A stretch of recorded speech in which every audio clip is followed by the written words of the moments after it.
अगर मैंने किसी का दिल दुखाया है किसी चीज़ से तो मुझे उस बात का दुख है और मैं किसी का दिल नहीं दुखाना चाहता हूँ। जिनको फिल्म नहीं देखनी है तो मैं उस बात की इज्जत करूँगा। यहाँ हमारे यहाँ तो सब चीज़ों को बॉयकॉट कर दो, इसको बैन कर दो, ये एक फैशन सा बन गया। It is a wrong thing you are spreading.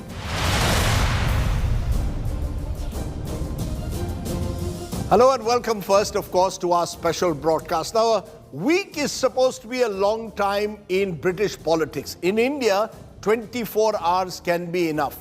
On Monday, it appeared that all was well in Bihar. We're now at Wednesday, 48 hours later. There's been a complete change in guard without any fuss. Nitish Kumar ditched the BJP, joined hands with Tejashwi Yadav, the Congress and the left, and was sworn in today as the Chief Minister for the 8th time in a Mahagathbandhan 2.0. This power shift in Patna could have huge national ramifications. Remember, Bihar has as many as 40 Lok Sabha seats, and the BJP had 139 out of 40 last time. So we thought we'd go to the people of Bihar and ask them what would happen if elections were held today. And that's exactly what this See Voter poll has done for us. We'll have our special guest joining us in a moment. But first, let's tell you the first big finding.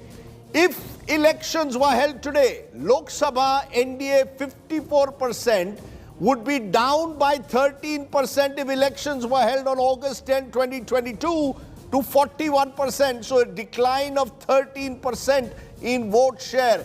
NDA declining in Bihar if elections were held today as per the See Voter Snap poll that has been conducted.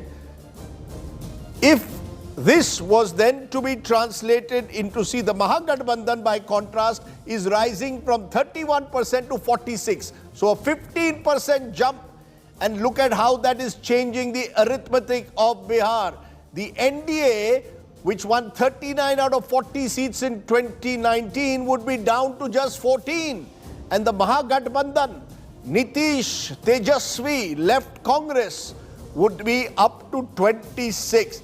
That is how important and dramatic these changes in Bihar could be if elections are held today. That's why this poll, as you can see, is suggesting a dramatic power shift of a kind that we haven't seen in a very long time as a result of one state's alliances changing in this manner. So the Bihar Snap poll is clearly showing advantage to the Mahagathbandhan if elections are held today in the state of Bihar. That's the first big finding that we have. We'll come to the methodology with our guests, but let me introduce those guests. Naval Kishore is an RJD spokesperson, the RJD now back in power. Also with us, Lav Kumar Singh of the Janata Dal United. Manisha Priyam, political analyst, tracks Bihar closely. Dhananjay Giri is BJP spokesperson. And Subhashni Yadav is Congress spokesperson. And Rahul Srivastav is with us in the studio. Let me get you, Rahul, first on those numbers. Give us a sense of what that means. A party which won 39 seats goes down to 14, and a party which was just one, or an alliance which had just one seat, that too of the Congress, goes up to 26. That shows in a way, Rahul, the power of alliances even in India today. Yes, definitely, Rajdeep. See, the numerical strength of alliances. Remember one thing, why Bihar is different from UP, for example, is that when a Mayawati and Akhilesh come together, there is a on-the-ground conflict between the castes they control. Yadavs have been the newer oppressors of the Dalits in UP. So there is a conflict. Whereas in Bihar, the voters are used to going together. EBCs of Nitish Kumar, Kurmis, along with Yadavs. So there is a more better chemistry between the voters on the ground. So when they get together, the result is much better. Although I think in last elections, 29, the Congress, if we include in the Mahagathbandhan, was close to 42%, the MGB. So the rise is not phenomenal, but definitely the problem with the alliance is that once they get together, Rajdeep, the conversion rate becomes much better. Lalu had 15.36% vote last time, but he won 0. But once you add that plus, then the seats tally changes for the alliance. So you have a Yadav Muslim vote of Lalu Prasad. You add Nitish Kumar's vote, which has shrunk in recent times, 15-17%, but still, when you add that to Lalu Prasad's vote, add a share also of the left vote. Remember, the CPI-ML is also supporting this Mahagathbandhan at the moment. Manisha Priyam, do these initial numbers surprise you? Remember, this is a snap poll taken in the aftermath of all that has happened in the last 24 hours, but is this surprising, or do you believe arithmetic trumps chemistry in a state like Bihar, despite the differences between Nitish and Lalu? When they come together, they are a pretty formidable force. Yeah, I mean, they are undoubtedly a pretty formidable force. Remember, the two together have also ousted a Chirag Paswan factor. That factor that worked against Nitish Kumar in the 2020 assembly polls. Now, he was not able to win any seats. He cut the votes of the JDU. But today, largely an irrelevant factor. And if you see, both he and his uncle are on the same side of the divide. So, in a sense, an entire consolidation of EBC votes, OBC votes, Yadav and anti-Yadav dominant OBC votes all coming together. So I think the only votes that will be up for grabs in Bihar for competing political parties will be the votes of the Agras, and that the BJP will definitely have a strong footing with. But as of now, one would say a lot of strength in what you can see in the numbers that are coming to you. They are arithmetic. Remember, they are also chemistry, because what we are not talking about is the left that did very well in the first round of polls in central Bihar, and that set the agenda for Bihar politics slightly left of center at that point of time. Unemployment, COVID crisis, these issues were being talked about, and these were being talked about by the left more in the first round of elections that the NDA lost in a very bad way, in a very strong way, and that momentum was taken up by Tejashwi Yadav in the other sectors. No, but let's look at, will be, let's forget what happened in 2020. I want to look at, our poll is looking at what would happen in 2024, and Rahul Srivastav, for Narendra Modi's BJP, North and Western India, North, Central, Western India have been key to their big successes. That's where they've dominated. Now, this is the first setback in a way in this part of the country. You could argue that in Uttar Pradesh in 2019, despite Mayawati and Akhilesh coming together, Narendra Modi's BJP did very well, won more than 60 seats out of 80. What is to say that Mr. Modi can't repeat that in Bihar? Today on August 10th, it looks like the Mahagathbandhan is holding its own. 2 years from now, do you still believe that they would be as powerful?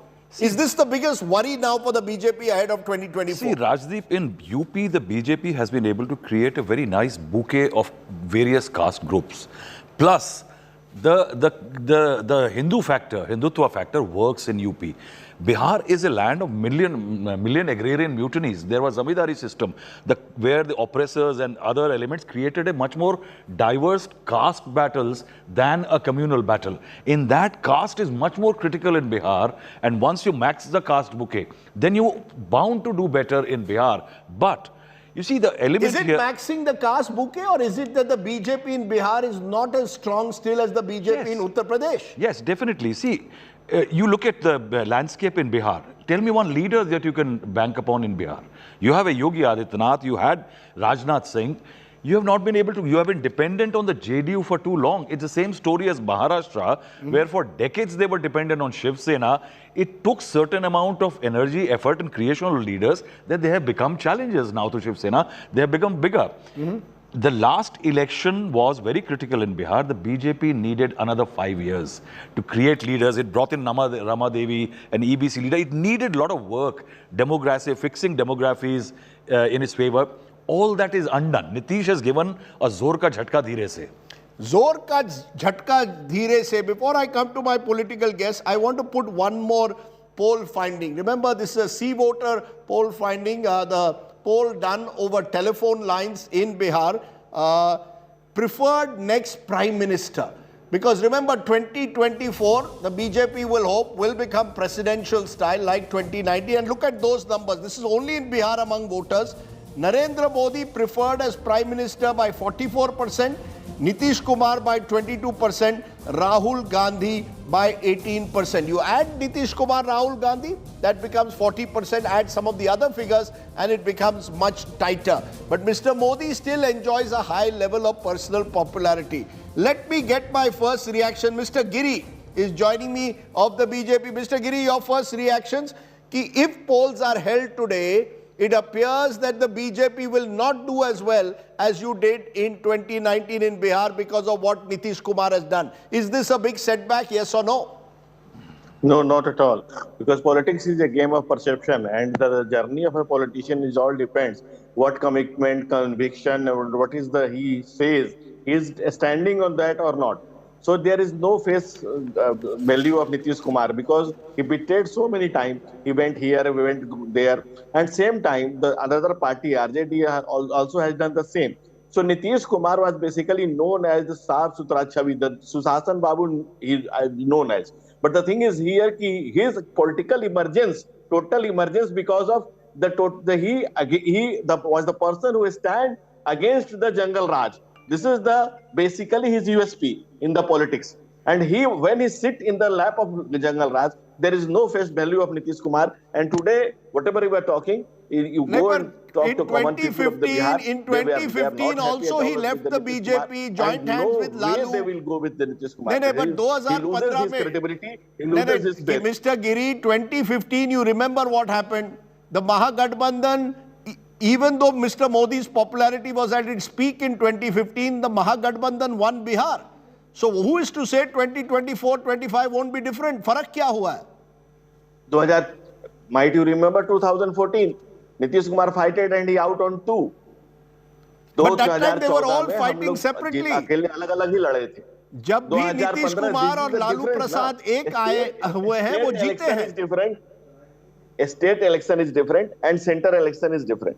Okay. That is the basic thing because lot many new issues came, some other things also happened. So many circumstances were there. कई तरह की ऐसी चीजें हुई थी. अगर उसको box में काउंट करें तो वो एक सिचुएशन थी वैसी. लेकिन आज के डेट में परिस्थितियां बिल्कुल भिन्न है, बिल्कुल अलग है. परिस्थितियां ऐसी है कि नीतीश कुमार का फेस वैल्यू 0 हो चुका है बिहार में क्योंकि उन्होंने लगातार अल्टी पल्टी करते रहे. अगर वो आरजेडी के साथ में रह जाते तो लव कुमार जी को रिस्पॉन्स दीजिए. आपने कहा सर, आपने कहा नीतीश कुमार का फेस तो टिके, लेकिन पूरी दुनिया के सामने एक मैसेज गया कि आप किसी के नहीं है, कहीं नहीं है, कहीं नहीं टिक सकते. और जैसी भद्दी बात है, Bihar is very sensitive state. बहुत छोटी छोटी बातों को दिल से लगा कर रखने वाले लोग हैं. बहुत जागरूक जनता है और बहुत चीजों को याद रखने वाली और पॉलिटिकली बहुत अवेयर जनता है. जो आरजेडी ने जिस तरह के इल्जाम नीतीश कुमार पर लगाए और नीतीश कुमार ने जिस तरह की बातें आरजेडी के बारे में की, वो सारी बातें देख करके आप कह सकते हैं कि आईने में कैसे अपना अक्स देखते हैं नीतीश कुमार. ये सबसे बड़ी बात है. और बिहारवासी अपनी अस्मिता, अपने सम्मान, अपने स्वाभिमान से कभी समझौता नहीं करते और बिहार की जनता उनको कभी माफ नहीं करने जा रही है. ओके, कभी माफ नहीं करने जा रही है. Lav Kumar ji, you want to respond? कभी माफ नहीं करेगी. और जो नीतीश कुमार जी ने लालू प्रसाद के बारे में कहा था और लालू जी ने और तेजस्वी ने कहा था, वो जनता नहीं भूलेंगी. राजदीप जी, आज विमर्श बहुत बड़ा है. आज विमर्श है लोकतंत्र को बचाने की. आज विमर्श है जो संस्थाओं का दुरुपयोग हो रहा है उसके खिलाफ आवाज उठाने की. और जहां तक मेरे भाई कह रहे थे कल तक हम बहुत अच्छे थे, क्या 12 घंटा पहले तक हम बहुत अच्छे थे, 12 घंटे में हम बदल गए. अरे अगस्त क्रांति के दिन एक क्रांति बिहार में आई है.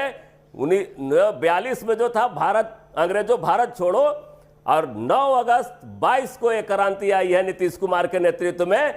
भाजपा भारत छोड़ो, भाजपा से भारत को बचाना बहुत आवश्यक हो गया था. इसलिए आदरणीय नीतीश कुमार जी ने, ऐसा तो नहीं था, दो दिन पहले ही इनके राष्ट्रीय अध्यक्ष ने और गृह मंत्री जी घोषणा करके गए थे कि 24 का चुनाव भी और 25 का चुनाव भी नीतीश कुमार जी के नेतृत्व में लड़ेंगे. तो कहीं से भी एक क्राइसिस नहीं था कि हम मुख्यमंत्री नहीं रहते. लेकिन हमने जो अराजकता का माहौल देखा, हमने जो बिहार में भी वो मॉडल लागू किया जा रहा था, सांप्रदायिक सौहार्द बिगाड़ने का जो काम किया जा रहा था, उसके खिलाफ आवाज उठाया नीतीश कुमार ने. लव कुमार जी 5 साल आपको कोई नहीं लव कुमार जी, लव कुमार जी मेरे दोस्त, आपको भी 5 साल कोई प्रॉब्लम नहीं हुआ. अचानक आप अराजकता की बात करते हैं. इतने महीनों से कोई प्रॉब्लम नहीं था, अब आप कहते हैं अराजकता का माहौल था. क्या बदला है? बीजेपी कह रही है पलटू राम। नहीं, हमने नहीं कहा, ये तेजस्वी ने कहा दिया हुआ शब्द है। नहीं, आप ही के नेता ने भी आज कहा है। बोलिए। करता हूं आपका राजदीप जी, मैं बड़ा सम्मान करता हूं आपका। मैं बता दूं कि ये माहौल देखिए, मैं गठबंधन धर्म का पालन नीतीश कुमार जी और जेडीयू से ज्यादा कोई कर ही नहीं सकता था। 2005 में हमारी सीटें 84, इनके सीटें 53 थी, लेकिन कोई भी मेरा एक भी कार्यकर्ता बता दीजिए कि कहा कि हम बड़े भाई की भूमिका में हैं और आप छोटे भाई की भूमिका में हैं। और यही 2010 में 118 सीटें हमारी थी, निर्दलियों के समर्थन से हम अकेले सरकार बना सकते थे, फिर भी हमने गठबंधन धर्म का पालन किया और उप मुख्यमंत्री और पूरे सम्मान के साथ बीजेपी को रखा। और एक भी मेरा कार्यकर्ता कभी नहीं कहा। और ये जो कहते हैं नीतीश कुमार ने 13 में इनका साथ छोड़ा, 14 में आपने याद भी कराया था प्रचंड बहुमत के साथ मोदी लहर उतना उफान पे कभी शायद ही नहीं होगा। तब भी असमय का घोड़ा 15 में किस तरह से ध्वस्त हुआ था और 45 रैलियां की थी, 45 रैलियां प्रधानमंत्री ने किया था बिहार में और 50 सीटें मात्र आई थी। और आज जब एक बार इनकी सीटें ज्यादा हो गई, आप 2 साल से बयान देख लीजिए, हम बड़े भाई हैं, हमारा ये काम मानना पड़ेगा, हमको एक मॉडल लागू करके आपने देखा किस तरह से हमारे पीठ में छुरा घोंपने का काम किया। लव कुमार जी, मैं आपको रोक रहा हूं। बिहार देखिए, पटना की सड़कों को देखिए, मैरिन ड्राइव को। अच्छा चलिए, मैं अब सुन एक मिनट सर, आज आपका बड़ा दिन है, नंबर्स आपके लिए, आपके पक्ष में। नहीं, 1 minute Giri ji, 1 minute. Subhashini ji, you want to respond because the poll is showing 2 things. One, the alliance chemistry definitely is working, but Narendra Modi also has chemistry.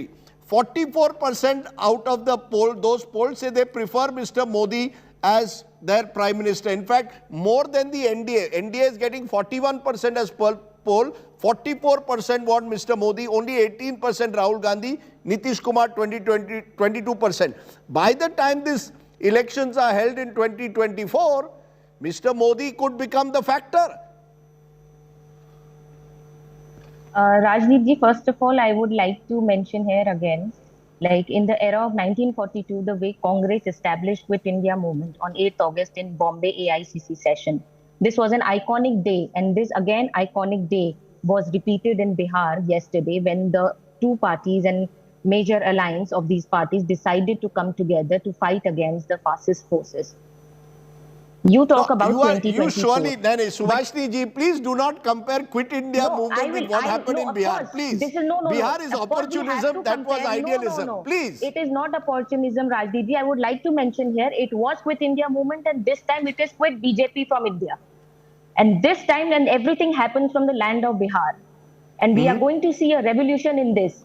And history over here is witnessing whichever regional parties allied with BJP, it has either weakened or devoted. It is only the thing that none of the allies of the BJP are today with them, and it's only single party BJP who is fighting alone, and they are going to be washed away from 2024. Now let's talk about present. Presently, the people of Bihar gave mandate to Mahagathbandhan in 2015. They gave mandate to Mahagathbandhan in 2020, but yet again the mandate was changed. We were in a very better position. We were in position to form the government, but the BJP from its tactic as regular changed the mandate. Ma'am, the fact is that the Congress was the weak link in that alliance in 2020. You won less. No, 1 minute. The RJD won the seats in 2020. You did not pull your weight. You were the Kamzor Kadi, ma'am. But 1 minute. Let's look at the numbers.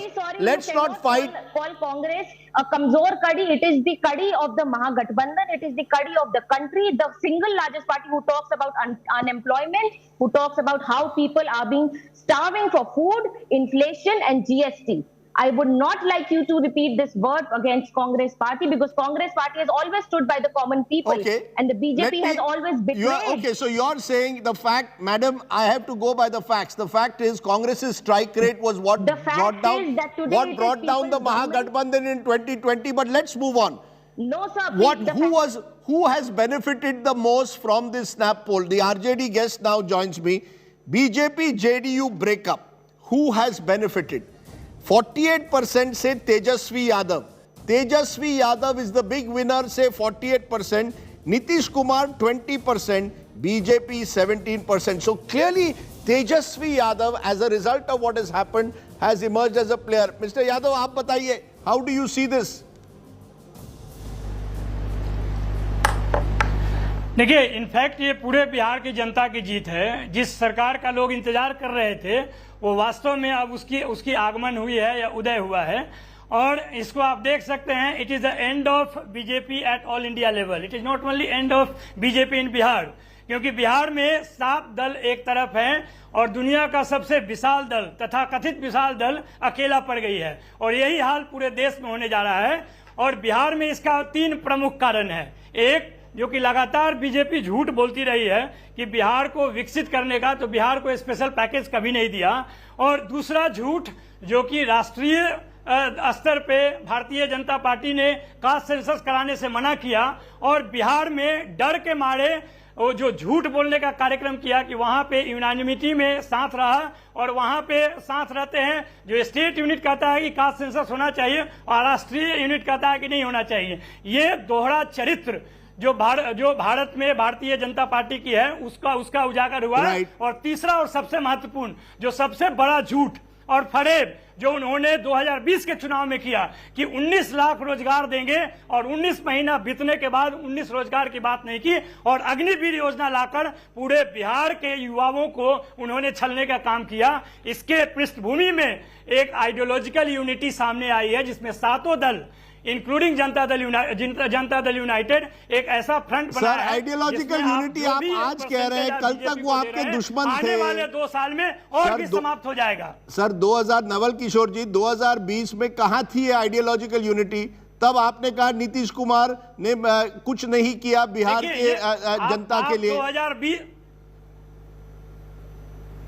Rajdeep जी, ये 2020 का संबंध नहीं है, ये 5 दशक का संबंध है। पुराने समाजवादी हैं, साथ के रहे हुए हैं। इसमें कोई डाउट थोड़ा है कि समाजवाद के समर्थक नहीं है, सामाजिक न्याय के समर्थक नहीं है, धर्मनिरपेक्षता के समर्थक नहीं है, लोकतंत्र को बचाना नहीं चाहते हैं, देश को बचाना नहीं चाहते। यहाँ तो भाजपा है कि उसके प्रकोष्ठ के रूप में ईडी, सीबीआई, इनकम टैक्स काम कर रहा है और महाराष्ट्र के सरकार को गिराने में एक ऐसा इतिहास रचा जहां पर जिस दल को अभी रिकॉग्निशन नहीं मिला है उसके मुख्यमंत्री को स्वीकार करते हैं। और आप बिहार में बात करते हैं, एक स्थापित दल के नेता आते हैं इस्तीफा देकर और उनको महागठबंधन अपना नेता मान के सरकार बनाती है, तो इस पे सवाल उठाते हैं वो लोग जिनके नेतृत्व में 17 साल से वो मलाई खा रहे हैं एक परजीवी सत्ता के रूप में। चलिए, मलाई कौन खा रहा है बिहार में? बट लेट्स एक minute, Tejashwi Yadav, Rahul Srivastava, our poll is showing he is the biggest beneficiary of this breakup. He is the new young face of Bihar politics. He almost made it in 2020. Many believe he came very close, in fact, to actually toppling the BJP JDU at the time. Do you see him as the big beneficiary? Do you believe that this, what has happened today, inevitably will lead at some stage to Tejashwi Yadav, who has many more seats than Nitish Kumar in the Bihar Assembly, becoming Chief Minister at some stage before 2025? Razi, the 2020 mandate was not for Nitish Kumar. It was first for RJD and then the BJP and then the JDU. Now, despite the CBI cases against Tejashwi, despite several other negatives, when the BJP says Jungle Raj and all those charges, remember, despite Jungle Raj charges, RJD was the biggest party in Bihar. So there is a committed voter of RJD, whatever the BJP may say, and if Nitish Kumar gets added, it's a different thing. So Tejashwi definitely is a winner. Then I see one element which, if you go to the PM element, that preferred PM thing, I think that is a very interesting question because one, I think a lot of Lalu support and everybody is right now going for Nitish Kumar because Nitish right now is the lone one. Lalu can't contest with PM. What if Lalu's name was also there? Then Nitish's numbers might have been lesser. What I think is very important is that for 2024, what's the deal? What if Nitish Kumar stays CM if he doesn't become PM? So Lalu will need some tangible benefits for his son. And that is the time, I think 2024 will be a very critical period that how Lalu and Nitish negotiate the deal in future. I think that's where lies the future of all the 3 parties in Bihar. Manisha Priyam, your view, is Tejashwi Yadav as a result of all that has happened, now has far more bargaining power than he had even in 2015 when this Mahagathbandhan first came to power. Then it appeared Nitish Kumar was calling the shots. Do you believe now our numbers are showing Tejashwi Yadav emerging as the big winner according to most people that we've polled in Bihar? Yeah, I do think I agree with the sentiment of the poll figures on this matter.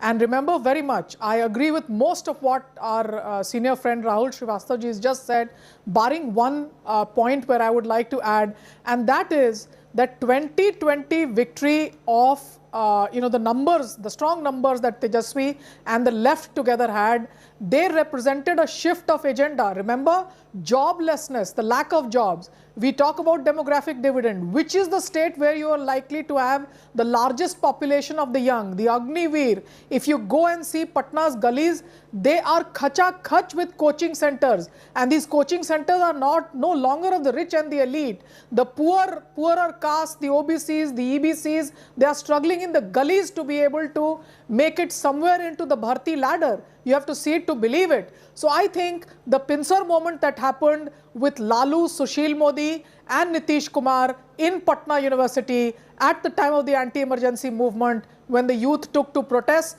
that was a movement out of universities. Today that youth bulge is to be seen out there really flowing out for Bhartis. That is something that looks for the national market for jobs. So I do feel that with the alliance of the left, Tejashwi does have that leadership and that charisma. I wouldn't be surprised that sooner than later, Nitish Kumar gives back the Samajwadi mantle, Twadiyam Vastu Govindam, it was yours and I give it back to you type of moment.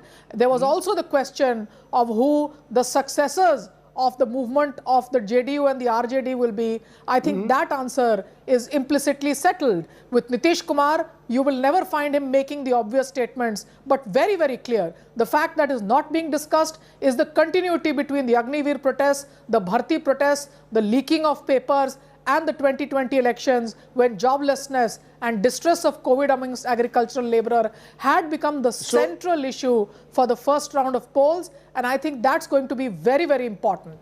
So you're saying in a way that Tejashwi Yadav's narrative, Tejashwi, they have both Tejashwi Yadav had captured the narrative of Naukri certainly in the 2020 polls, and now in 2022 he's in government. He's going to have to walk the talk. I'm going to, for a moment, I'm joined at this particular moment by the Union Power Minister, leader from Bihar, Mr. R.K. Singh joins me at this moment. Appreciate your joining us, Mr. Singh. Our snap polls done in the aftermath of what Nitish Kumar has done to you.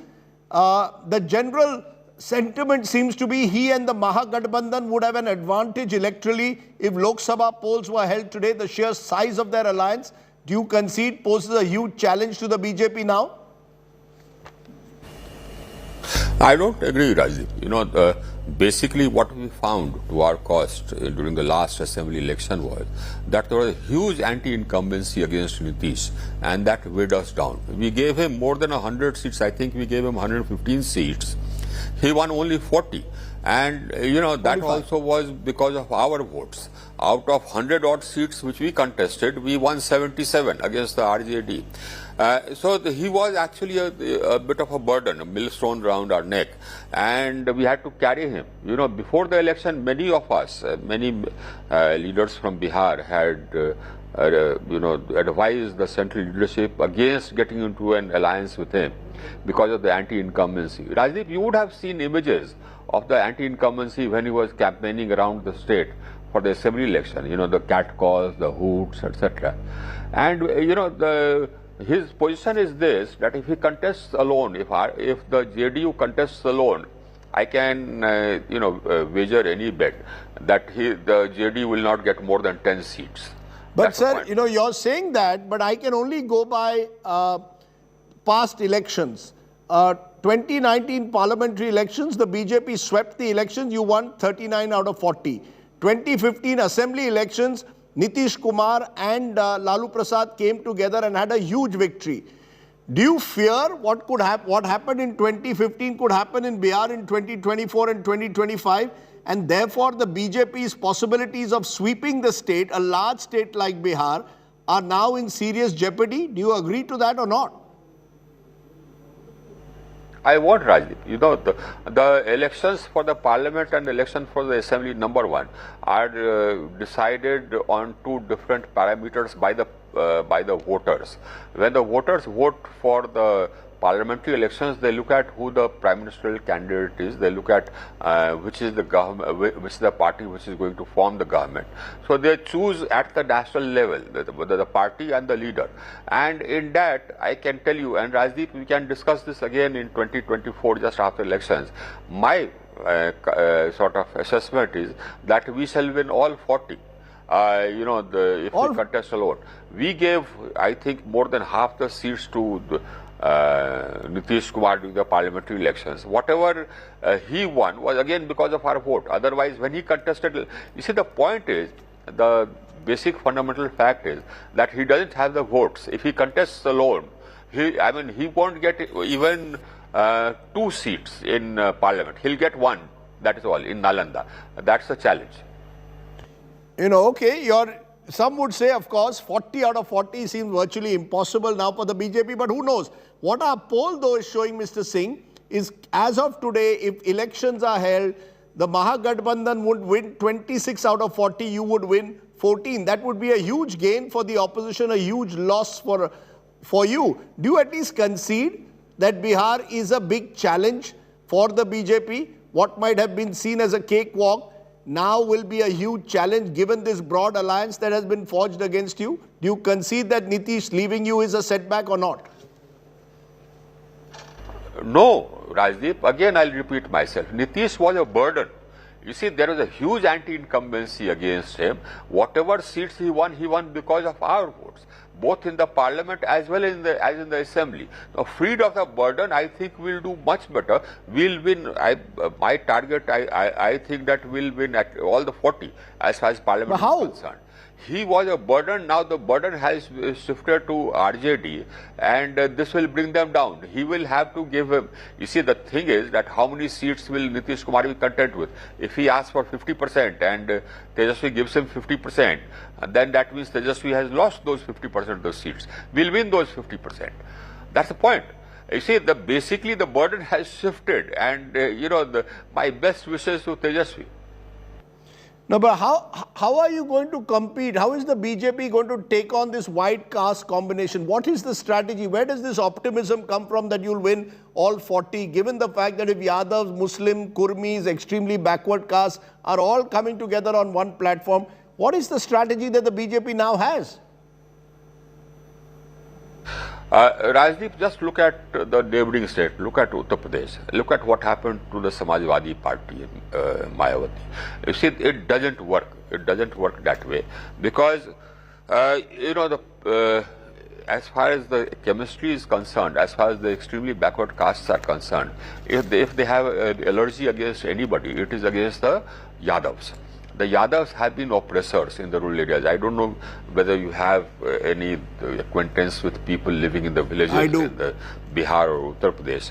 So there is an allergy. Now, if Nitish has gone with the Yadavs, that is the RJD, then he's lost his EBC votes. He's in fact also lost much of the SC/ST vote because the Yadavs have been seen as oppressors. They have behaved like oppressors right from the times of the RJD. You see, when the RJD was in power, all licenses would go to Yadavs. Every police station would be manned by Yadavs. If some Yadav took control of your land, then you went to the police station, they would not lodge a complaint. That apprehension is still there. People have not forgotten that, and the character of RJD has not changed. So it is one. Whatever Nitish had left, that is 4 or 5% of the vote, even that is going to go away from him. And Nitish himself has a huge anti-incumbency. One final question. You've known Nitish Kumar very well, Mr. Singh. Do you see him as the big challenger to Mr. Modi in 2024 or not? Honest answer. That is laughable, Rajdeep, risible as they say in English. That is laughable.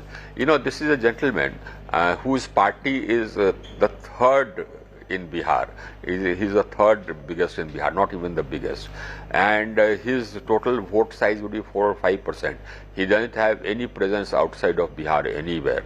So for somebody who is third in one state without any presence in any other state to harbor dreams of becoming a prime minister is actually laughable. So that's how I look at it. I mean, it's absolutely laughable. And that's the blunder he has made. He has deluded himself, not himself. And he's been egged on by his cohorts, by his samchas who gather around him and tell him that he's prime minister material. So he's got into a delusion. Do you think that Mamata will stand aside? Mamata leads the government and she has a majority there by herself in Bengal. Do you think she will stand aside for Nitish Kumar to be a leader? Do you think that Sharad Pawar will stand aside? Do you think that KCR will stand aside? They all have leadership ambitions. They all have prime minister ambitions. The point is that that the fact that somebody can even think of a party with just 40-45 seats in an assembly of 250, the leader having a prime ministerial ambition is itself ridiculous and just shows that the opposition has no leadership whatsoever. Well, R.K. Singh, you've given us the BJP perspective. You're very optimistic despite the Mahagathbandhan. I appreciate you joining us and speaking to us. Thank you very much. R.K. Singh there. Yes, Raj. My pleasure. Thank you. Thank you very much. Let's return to the poll, because the polls preferred party choice in assembly polls is equally interesting. If assembly elections are held, Lok Sabha already the Mahagathbandhan has an edge. In assembly polls, that edge is becoming even greater because they are getting 46% in Lok Sabha. But if an assembly state election is now held in Bihar, the C voter snap poll for Bihar suggests that the Mahagathbandhan would get 48% vote, the NDA 31%. So a 17% gap if it is an assembly election. 15% in the Lok Sabha goes up to 17% in a Vidhan Sabha. Again, as I said, 46 plays 41 in Lok Sabha, but 48 plays 31 in Vidhan Sabha. So in Vidhan Sabha, the Mahagathbandhan does even better than it does. Also, who should be the preferred CM? Who should be the preferred next Bihar CM? And this is the big number. 43% are saying Tejashwi Yadav, 24% are saying Nitish Kumar, 19% are saying any BJP leader, but 43% to Tejashwi Yadav, and that really is coming as a big number, Rahul Srivastav. As I said, the BJP seems to have a lack of options, and Tejashwi Yadav seems to have emerged in a way as a preferred choice, not just of the traditional Yadav Muslim vote bank, but is getting even a higher percentage at 43. Yes, definitely. Rajdeep, it was visible last elections also that Tejashwi, once he started gaining momentum, there was something. You see, the youth is looking for something perhaps different even in Bihar. And we always negate the factor that youth does have a momentum. And that's why I have been for the last few days been wanting to ask JDU a question. That every time Nitish Kumar does a somersault, especially against the BJP, he says that he has to fight and defeat the communal forces, and now it has been added that anti-democratic forces. Why is it that a more popular leader with more seats under his belt is not the chief minister fighting these undemocratic forces? Why is it always Nitish Kumar? And that's where lies the catch. The public of Bihar will pay attention to the fact that RJD has more seats. RJD has been more capable in fighting the communal forces. RJD can give a better fight to the BJP in Bihar, more seats in terms of Lok Sabha. Then why is it Nitish Kumar always a Let's ask that question. Nand Kishore ji, आप पहले लीजिए. RJD is हमारे poll के मुताबिक, our poll is showing Tejashwi Yadav well ahead as preferred CM choice, but CM Nitish ji बनेंगे. क्या कहीं ना कहीं डील हुई है कि एक साल बाद तेजस्वी यादव बनेंगे और नीतीश कुमार दिल्ली आएंगे? नहीं, डील एक ही है, बेहतर विकास की ओर बढ़ना है और जो भी ताकत है तेजस्वी डू द विकास। अरे बट तेजस्वी मुख्यमंत्री क्यों नहीं बने फिर? इनका सफाया करना है। तेजस्वी मुख्यमंत्री क्यों नहीं बने? तेजस्वी मुख्यमंत्री बने या नहीं बने, बिहार का विकास होना चाहिए और ये ज्वाइंट एफर्ट है, ये महागठबंधन का निर्णय है और उस निर्णय के साथ है कि पूरे देश से बीजेपी का सफाया करना है और उसका शंखनाद बिहार से हुआ है। यह केवल बिहार विशेष नहीं है, यह पूरा अखिल भारतीय स्तर पे एक संकल्प है कि भारतीय जनता पार्टी जो कि पूरे देश में लोकतंत्र को लहूलुहान करना चाहती है, उसको समाप्त करने का संकल्प है। और एक तो है कि आप लोगों की आवाज, सर आपकी आवाज एक बार फिर बुलंद हो गई है, ये तो जरूर हो गया है, पिछले 48 घंटों में आप लोगों की आवाज बुलंद हो गई है। लव कुमार जी ये बताइए, हमारा पोल दिखाता है कि एक मिनट, ये हमारी आवाज ही थी।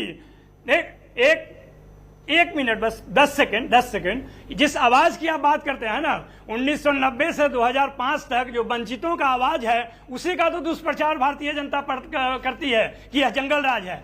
जब दलित पिछड़े बोलना शुरू किए तो भारतीय जनता पार्टी को लगा कि यह जंगल राज है। जंगल राज नहीं था, वो सामाजिक न्याय का पहला युग था, जो कि आज भी भारतीय जनता पार्टी इस पर एक अलग बहस होगी। जंगल राज की परिभाषा क्या है, इस पर अलग बहस होगी। लव कुमार जी आप बताइए, नीतीश कुमार इस पोल में तेजस्वी यादव, तेजस्वी यादव नंबर 1 नजर आ रहे हैं, फिर उनको मुख्यमंत्री क्यों नहीं बनाया? क्या नीतीश जी का एक ही सपना है, खुद मुख्यमंत्री बने, उप मुख्यमंत्री कोई और बन सकता है? देखिए ये तो निर्णय लव कुमार जी को ओपिनियन है, लेकिन आदरणीय नीतीश कुमार जी के नेतृत्व में बिहार के 13.5 करोड़ जनता की आस्था रही है और ये शुरू से रही है, ये कोई आज की बात नहीं है। अरे आपको केवल 40 सीट मिले, गठबंधन के साथ भी रहे। आरके सिंह का भी कहना था एंटी इनकम्बेंसी आपके खिलाफ थी, केवल 40 सीट मिले आपको 2020 में 45 सीटें, और अब आप मुख्यमंत्री बने हैं। क्या आरके सिंह साहब का थोड़ा मैं ग्राफ ठीक कर दूं आरके सिंह साहब का, कि जब उन्होंने कहा एंटी इनकम्बेंसी, सही बात है, 5 टर्म जो 5वां टर्म चुनाव जीतकर हम आए एनडीए के, उसमें एंटी इनकम्बेंसी थी, उसके बावजूद भी नीतीश कुमार के नेतृत्व में ही नैया पार हुई और उन्होंने हमारे पीठ में छुरा घोंपा, मेरे साथ कुठाराघात किया, और उसके बाद भी नीतीश कुमार बड़ा दिल दिखाकर उनके साथ सहयोग के साथ चल रहे थे। आज आरके सिंह साहब जहां से जीत के आए हैं, नीतीश कुमार का सहयोग नहीं रहेगा तो मैं दावे के साथ कह रहा हूं कि उस सीट से वो जीत कर नहीं आएंगे। और आने वाले समय में जब लोकसभा का इलेक्शन होगा, राजदीप जी, हम और आप बैठेंगे, 40 में 40 सीटें महागठबंधन जीतेगी। जिस तरह से सबसे ज्यादा दर्द क्या हो रहा है राजदीप जी, आपको पता है आरके सिंह साहब को? आरके सिंह साहब हालांकि पहले बीजेपी को जानते थे, गृह सचिव थे उस समय का भी बयान उठा के देख लीजिएगा, बहुत सारा बयान भी दिखा रहे थे वो जब गृह सचिव थे, तो उस समय का भी बयान देख लेंगे। बड़ा परिफुलित भी थे, आडवाणी जी को गिरफ्तार करके भी उसका ही नाम मिला है शायद उनको वहां। तो मैं बता दूं, ऑपरेशन लोटस बहुत सफल हुआ था। ऑपरेशन लोटस चल रहा है, कहां चल रहा है? कर्नाटका में चल रहा है, आपके मध्य प्रदेश में चल रहा है, अभी नया नया महाराष्ट्र में हुआ था। लोग कहते थे कि बड़ा राजनीतिक का एक चाणक्य है जो ऑपरेशन लोटस कर रहा है, और यहां एक ऑपरेशन इंजीनियर कर दिया, टाका थोड़ा इधर उधर लग गया है, बीजेपी को बहुत तकलीफ हो रहा है। और बिहार के एक क्रांतिकारी धरती से पता चला है कि असली चाणक्य कौन है, और असली चाणक्य नीतीश कुमार है। और नीतीश कुमार का कद इतना बड़ा है, जब अभी तो आपने देखा होगा प्रधानमंत्री के पद के लिए। आपके राज्य में बहुत चाणक्य होते हैं, but Giri ji, do you agree? Let's be clear. Our survey, broad picture, I want to remind our voters, clearly shows Mahagadbandhan making gains. Lok Sabha, Vidhan Sabha elections are held today. I will ask you an honest answer, Mr. Giri. Is this a wake-up call that the BJP until now was on a roll? Maharashtra, Karnataka, Madhya Pradesh, you are on a roll. Now suddenly comes Bihar. Is this a setback or not? Not at all. BJP will win all the seats in Bihar. I can bet upon. Or if hardly Nitish will save his deposit, that will be much more than enough. Because you cannot see सत्य को आप टुकड़े में नहीं देख सकते, सत्यांश में देखेंगे हमेशा कभी उसको समझ नहीं पाएंगे. You have to see the larger perspective of the film. See, Nitish और लालू का इमरजेंस कहां से होता है? जेपी आंदोलन से होता है, against Congress. Both emergence become against Congress. So now public is very aware and Bihar की जनता बहुत ही जागरूक है. दोनों का इमरजेंस होता है कांग्रेस के खिलाफ। सर, फिर एक जागरूक से जनता ने, सर आप बार बार कहते हैं जागरूक जनता ने महागठबंधन को बड़ी जीत दी 2015 में। Why will 2024 be different? उसी जनता ने महागठबंधन को 25 पर पहुंचा दिया था और नीतीश के ऑक्सीजन पा करके वो फिर वापस जिंदा हुए। अब मैंने उसी बात को कंप्लीट कर रहा हूं कि आप देखेंगे, जैसा हमारे आर के सिंह साहब कह रहे थे, Nitish Kumar is a political liability और बहुत जल्दी तेजस्वी उनसे छुटकारा पाएंगे। मैं आपको बेंट अपॉन कर रहा हूं। नीतीश कुमार जी ने पिछले चुनाव में कहा था कि मैं ये आखिरी चुनाव लड़ रहा हूं। नीतीश कुमार जी ने पिछले चुनाव में कहा था कि मैं ये आखिरी चुनाव लड़ रहा हूं, इसके बाद मैं कोई चुनाव नहीं लड़ूंगा। कहते हैं ना राजदीप जी कि निकलना खुंद से आदम का सुनते आए थे, मगर बड़े बेआबरू होकर तेरे कूचे से हम निकले। तो ये जो पॉलिटिकल अल्टा पल्टी है, ये बड़े बेआबरू होकर के पॉलिटिक्स से नहीं निकालेगी, ये मैं दावे के साथ कह रहा हूं आपको। Okay, let me give Subhashni ji has been waiting patiently. Let me give her the final word. Subhashni ji, for the Congress party, you have after a long time something to smile about.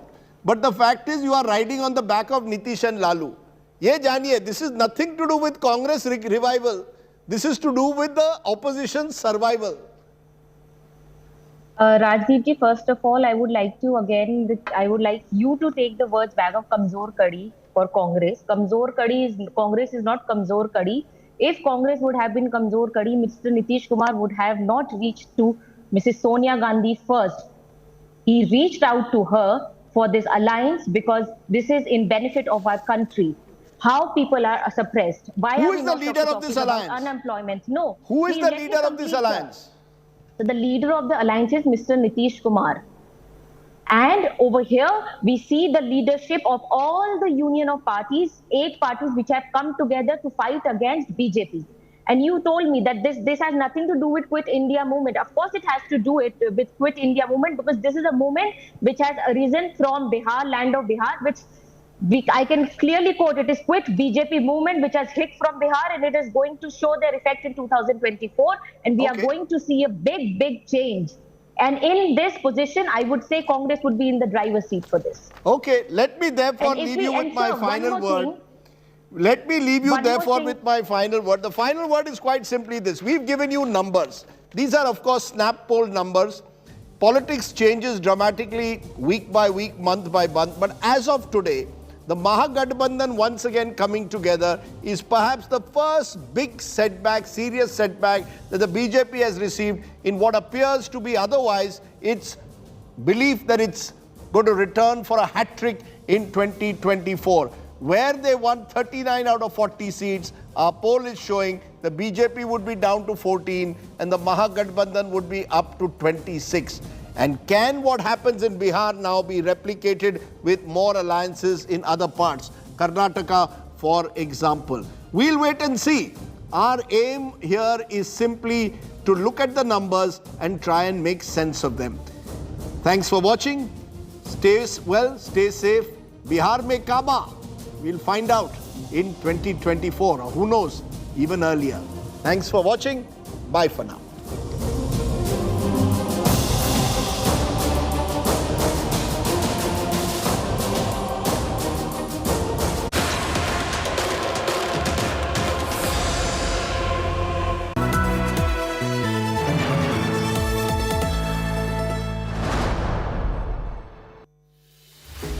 With every sunrise comes new beginnings, new opportunities and new stories. And that's why we're first up. While you're sleeping, we're hard at work to ensure you get the perfect news shot every morning. Get you all the updates. Our morning mission to get you news that's fresh and packed with flavor. Watch First Up every weekday morning with me, Akshata Nandagopal, right here on India Today.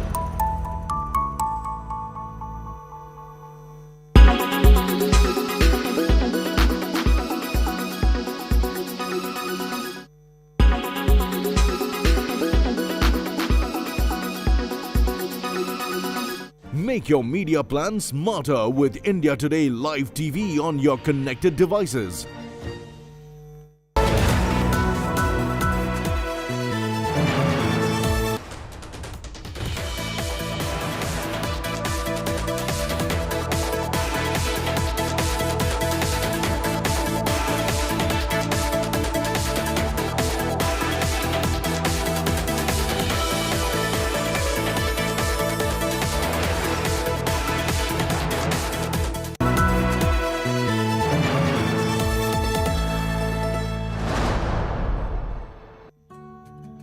a team of Vishwa Manav Ruhani Kendra, an organization working for social welfare, provided 3 ambulances equipped with state-of-art health services and medicines to Amarnath Yatra devotees. With the inspiration of Sant Baljit Singh, the spiritual head of trust, a team comprising 18 doctors and 28 paramedical staff are already providing round-the-clock medical services to Amarnath devotees in Baltal. These ambulances have been deployed in camps located at Baltal, Chandanwadi and Pant Chowk in Srinagar. The trust approached Sri Amarnath Shrine Board and sought permission to provide medical facilities to Amarnath Yatra pilgrims. Divisional Commissioner Mr. P.K. Pol took this noble cause on priority and extended his full support. Established in 2005, Vishwa Manav Ruhani Kendra is continuously moving forward with a goal to serve mankind. Established in Navanagar of Panchkula district in Haryana, the trust has been conducting medical camps in human service for years and has even conducted camps with accommodation, food and medical facilities in Kawad Yatra since 2014. During COVID-19 pandemic, Sant Baljit Singh emphasized on immediate relief efforts. He said that people need help. We have to go out for it and do it responsibly. Vishwa Manav Ruhani Kendra rallied with zest and zeal to provide people in need and provided medical supplies to the hospital.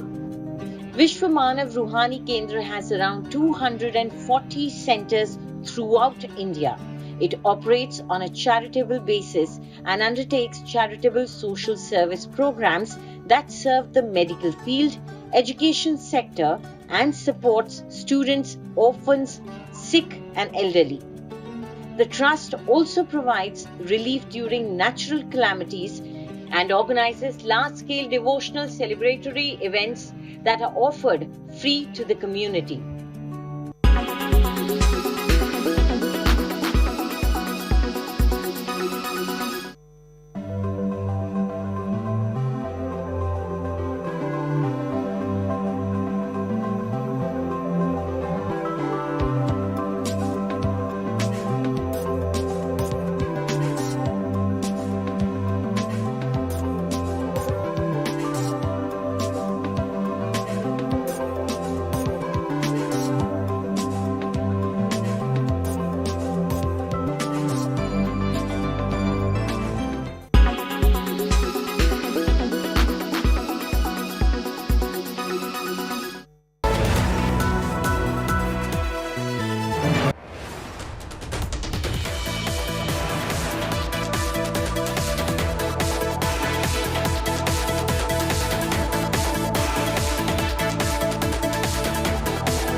Make your media plan smarter with India Today Live TV on your connected devices.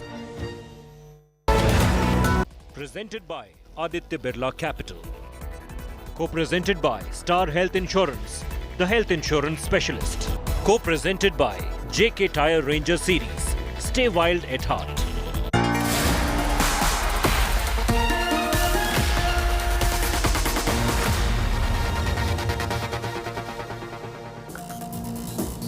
Good evening, hello and welcome. You're with the news today, your primetime destination. News, newsmakers, talking points. Tonight, the big talking point is how Mission 2024 has seen a shift in the last 48 hours.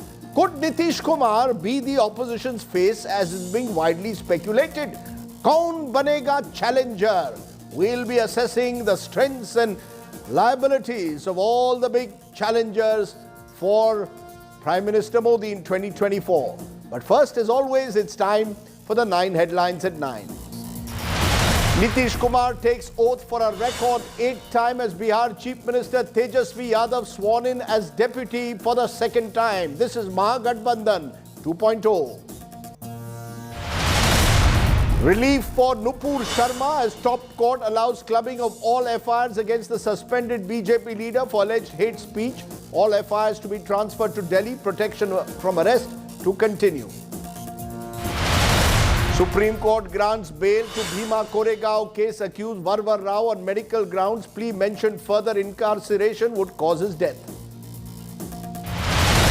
U. Lalit will be the next Chief Justice of India. President issues notice for his appointment. Justice Lalit to become the 49th CJI after he takes over from Justice Ramanna on 26th August. War of words breaks out between the BJP and Congress in Karnataka. Congress calls Bomai a puppet Chief Minister. BJP hits back, dares the Congress to name its Chief Minister face. Abusive Neta Shrikant Tyagi sent to 14 days custody. Big war erupts after police say VVIP vehicle used to flee was provided by SP Neta Swami Prasad Maurya. Tyagi's wife confirms he was a BJP Neta. Government approved Corbevax as booster dose for adults who are fully vaccinated with either Covaxin or Covishield. And superstar Amir Khan appeals against boycotting his movie Lal Singh Chadda. A day before its release, Akshay Kumar terms cancel culture wrong. And Europe deals with the worst drought ever. Parks in London parched due to rising temperature. Wildfire across France due to raging heat.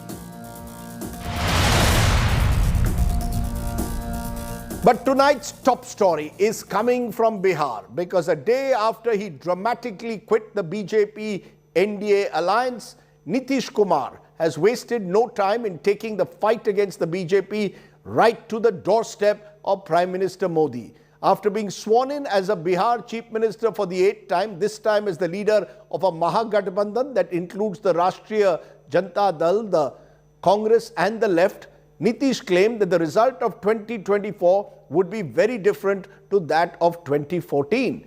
This has already led to speculation that Nitish Kumar may be based in Patna for now, but has one eye on Delhi. Our top story is the high drama in Bihar.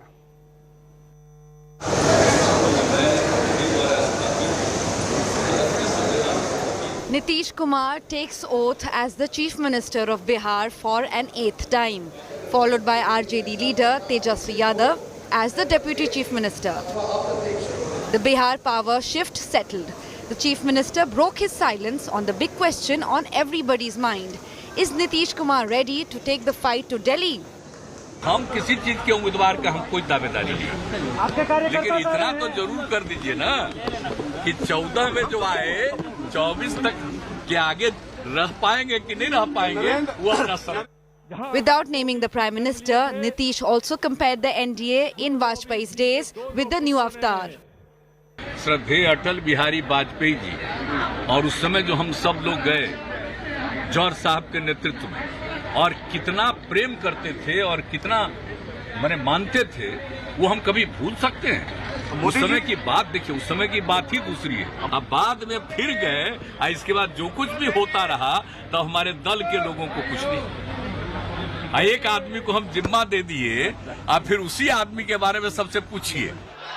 The BJP, stunned by Nitish Kumar's coup, staged protests in Patna against the change of guard. हम तो इनको सम्मान देके मुख्यमंत्री बनाया, ये मुख्यमंत्री अपने बल पे नहीं बना। अगर नीतीश बाबू आज तक अकेले चुनाव कभी नहीं लड़ा, कभी नहीं लड़ा। पहली बात कि ये नरेंद्र मोदी का अपमान है, ये बिहार के अति पिछड़ों का अपमान है, और बिहार का अति पिछड़ा अगले चुनाव के अंदर एक एक वोट नरेंद्र मोदी की झोली में देकर इसका बदला लेने का काम करेगा। All said, the race for 2024 is quite a distance away. Nitish's first focus would still be Bihar. On Wednesday, as the new government took oath, leaders of the two parties sent all the right signals. From Tejashwi touching the Chief Minister's feet for blessing, to Rabri Devi's blessings to the new power duo. फिर महागठबंधन की सरकार द्वारा अच्छा है, बनी है तो बहुत देश के लिए, बिहार के लिए अच्छा है। पहली बार जो बनी उस गलती को सुधार सब माफ है, सब माफ है। The Yadav Parivar was evidently delighted. आज देख लीजिए, बिहार में वो कर दिखाया जो देश को करना है और एक दिशा दिखाई है। और हमारी चर्चा, क्योंकि हमारी तो लड़ाई बेरोजगारी को लेकर के रही है, सदन से लेकर के आप सड़क तक देख लीजिए, हम लोगों ने बेरोजगारी के खिलाफ लड़ाई लड़ी और आदरणीय मुख्यमंत्री जी का जो निर्णय रहा उससे हम लोगों को एक मौका मिला कि अब जनता के प्रति, नौजवानों के प्रति जो दुख दर्द है उसको दूर किया जाए। Are you happy? Of course, we all are very happy. पूरी बिहार की जनता खुश है, सब खुश है।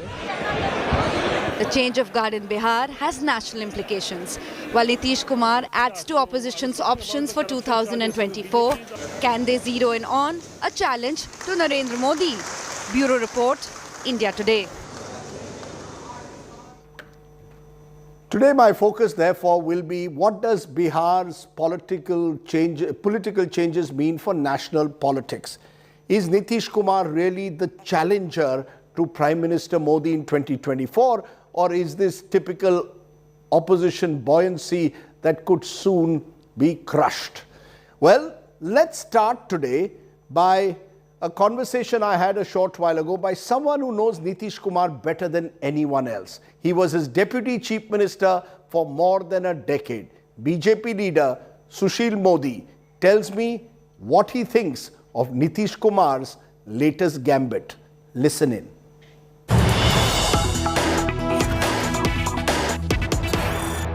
And joining me now is someone who knows Nitish Kumar better than ever. He was his deputy chief minister for more than a decade. I'm joined by Sushil Modi, Rajya Sabha MP of the BJP. Sushil Modi, how do you see Nitish Kumar deserting the BJP and now joining hands once again with the RJD in a Mahagathbandhan? किस तरह से आप देखते हैं, क्योंकि आप तो नीतीश कुमार को बड़ी अच्छी तरह से इतने सालों से देखते हैं। देखिए, इतने साल तक साथ रहने के बाद भी नीतीश कुमार को समझना बड़ा कठिन काम है, और ये हम लोगों को दूर दूर तक इस बात की उम्मीद नहीं थी कि वो गठबंधन को तोड़ देंगे। देखिए, बीजेपी ने उनको 5 बार मुख्यमंत्री बनाया, एक बार नहीं 5 बार। जब उनके पार्टी के लोग उनको मुख्यमंत्री उम्मीदवार बनाने का विरोध कर रहे थे, उस समय मैं, प्रमोद महाजन और अरुण जेटली ने उनको मुख्यमंत्री का उम्मीदवार घोषित किया। और जब हमारी उनकी सीट केवल 35-36 थी, हम 67 थे, तब उनको मुख्यमंत्री बनाया 2000 में। और इस बार भी जो हम लोगों ने उनको मुख्यमंत्री बनाया, चूँकि हमारा कमिटमेंट था, हमने कोई एहसान नहीं किया, हमने चूँकि हमारा कमिटमेंट था। और देखिए, नीतीश जी की पॉपुलैरिटी दिन पर दिन कम होती जा रही है, जिसको स्ट्रॉन्ग एंटी इनकम्बेंसी कहते हैं। हम लोग के सारी रिपोर्ट में था कि उनकी अलोकप्रियता बढ़ती जा रही है, लेकिन हमारे पास दूसरा कोई विकल्प नहीं था। हमने उनके साथ गठबंधन किया, और अगर नरेंद्र मोदी ने अगर एग्रेसिव कैंपेन नहीं किया होता तो जनता दल यू की सीट तो घटकर 25 पर पहुंच जाती और बीजेपी 50 पर पहुंच जाती।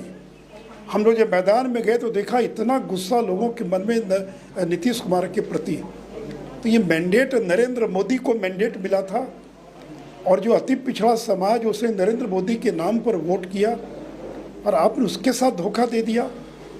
तो 17 साल पुराना जिनका संबंध था और आप जिस तेजस्वी के साथ गए सर आप और जिस तेजस्वी पर आपने कहा कि करप्शन के मामले में सुशील मोदी जी आप नहीं सुशील मोदी जी आप बार बार शब्द यूज कर रहे हैं धोखा।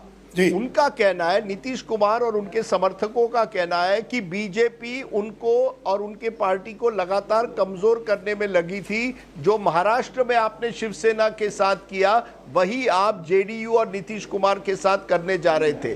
तो ये इन अ सेंस नहले पे दहला था। उन्होंने प्रीएम्प्टिव स्ट्राइक किया क्योंकि वो उनका कहना है कि आप वही करना चाहते थे उनसे जो आपने महाराष्ट्र में उद्धव ठाकरे के साथ किया। राजदीप जी आप बताइए, उद्धव ठाकरे हमारे सहयोगी दल थे क्या? अभी जो एकनाथ शिंदे जो अलग हुए तो शिवसेना तो वहाँ रूलिंग पार्टी थी, हम तो ऑपोजिशन में थे।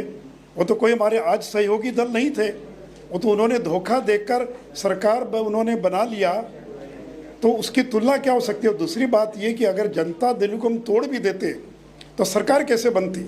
हमारे तो केवल 76 एमएलए थे, हमको 46 चाहिए था, तो ये तो सरकार ही नहीं बन सकती थी। और दूसरी बात जो ये कह रहे हैं कि हम लोग को हराने का काम किया चुनाव में, तो 19 महीने के बाद उनको मालूम पड़ रहा है।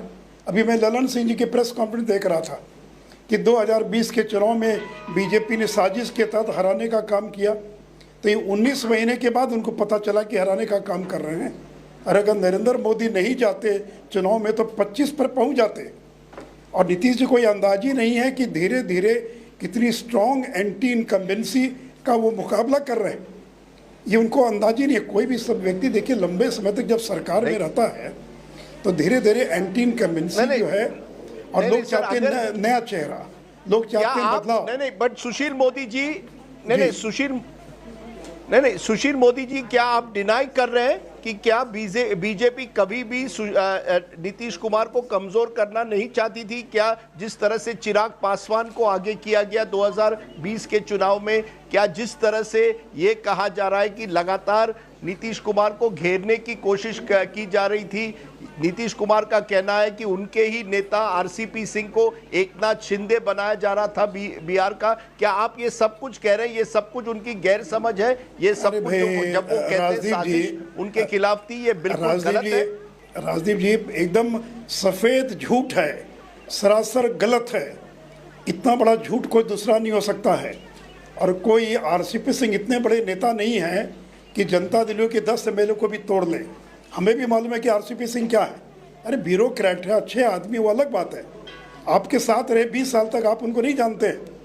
और ये झूठा प्रचार किया गया कि अमित शाह ने और आरसीपी को मंत्री बना दिया बिना पूछे हुए। अरे 2 बार नीतीश जी से बातचीत हुई और नीतीश जी ने कहा कि आरसीपी सिंह को बना दीजिए, और जब उन्होंने कहा तब आरसीपी सिंह को बनाया। हमारा क्या संबंध था? जिनका नाम देते हम बनाते। और 2019 में देखिए जब सरकार बनी केंद्र में, तो शिवसेना के 19 एमएलए थे, एमपीज थे, 19 एमपीज थे, इनके 16 थे। बीजेपी ने तय किया हम 1-1 सीट देंगे सभी सहयोगी दलों को। इनको जब कहा गया कि एक नाम दीजिए, तो इन्होंने कहा कि हमारे पार्टी में एक मतता नहीं बन पा रही, तो अभी छोड़ दीजिए, बाहरी विवाद हो जाएगा, बाद में देखा जाएगा। यह उनका कहना है। हमने तो नाम मांगा था, नाम दे दिए होते। तो इन्होंने कहा कि हमारे पार्टी में एक मत नहीं है लोग, और छोड़ दिया। और आप ही बताइए कि जब सुप्रीम है नीतीश कुमार, तो उनसे बिना बात के कोई मंत्री बन सकता है क्या? और अगर मान लीजिए, नहीं राजनीति सुन लीजिए, अगर ऑल इज नहीं सुशील जी, अगर ऑल इज वेल, अगर ऑल इज वेल, तो फिर नीतीश जी ने ये निर्णय क्यों लिया? तो देखिए मुझे एक ही बात लगता है कि उनको एनडीए में कोई आगे का स्कोप दिखाई नहीं पड़ रहा था कि मुख्यमंत्री के बाद क्या, और उनको गलतफहमी की शायद। और मैंने आज भी सुबह बताया कि वो वाइस प्रेसिडेंट बनना चाहते थे। जनता दल यू के कई वरिष्ठ नेताओं ने हमारे नेताओं को संपर्क किया और कहा कि अगर बेहतर होता कि अगर नीतीश जी और ये वाइस प्रेसिडेंट बन जाते। उनको बताया गया कि ये संभव नहीं है वाइस प्रेसिडेंट बनाना। अब आप बताइए कि जो उनका जो सपना था उनके लोगों के वाइस प्रेसिडेंट बन जाए, और प्रधानमंत्री का उम्मीदवार बनने में क्या लगता है? ममता भी बनेंगी, नवीन पटनायक भी बनेंगे, कोई और भी बनेगा। कोई नरेंद्र मोदी का मुकाबला कर सकता है क्या? एक राज्य का मुख्यमंत्री अपने राज्य में कितनी सीट जीतेगा, 10 सीटें, 5 सीटें, 15 सीट, 20 सीट, वो क्या देश का प्रधानमंत्री बन सकता है?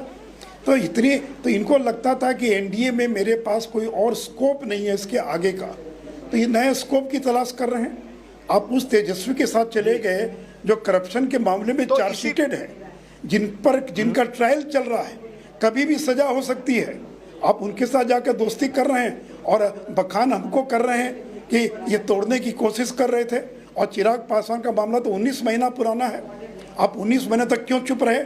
आपको तो उसी दिन तोड़ देना चाहिए। तो अभी मैं प्रेस कॉन्फ्रेंस देख रहा था तो सुशील मोदी जी, बीजेपी ने सुशील मोदी जी सुशील मोदी जी, फिर मेरा आखिरी सवाल ये है आपसे, जब आप कहते हैं कि नीतीश कुमार सपना देख रहे हैं कि वो प्रधानमंत्री के दावेदार हो सकते हैं, क्या आप मानते हैं कि नीतीश कुमार मोदी जी को टक्कर दे सकते हैं? नीतीश कुमार भी राज्य के मुख्यमंत्री है और कई बार रहे, मोदी जी भी रहे गुजरात में।